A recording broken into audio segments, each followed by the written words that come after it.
It's looking like Canadians could get a federal election for Christmas. With this in mind, I often get asked, how could any self-respecting person still support the Liberal Party?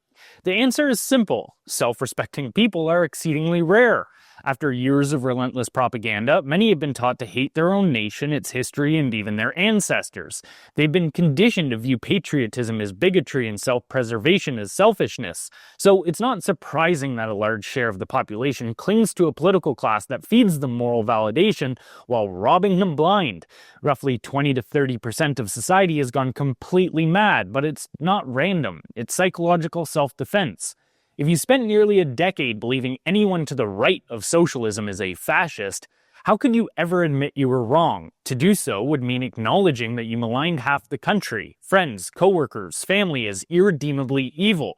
It would mean accepting that you weren't the righteous one, you were the persecutor. Most people's egos can't bear that level of self-awareness, so they double down. That's why so many can complain about the cost of living, the housing crisis, and collapsing healthcare, while still voting for the very people who caused it. Cognitive dissonance keeps them loyal. To protect their self-image, they must rationalize every failure as someone else's fault. Conservatives, racists, misinformation, anything but themselves. The same psychology explains why some will never abandon gender ideology. If you once cheered for the chemical castration and mutilation of children, if you smeared those who tried to protect kids as hateful bigots, how can you ever admit that you were wrong? The moral weight of that realization would crush you. So instead, they must forever live in denial, rationalizing their role in something unspeakably cruel.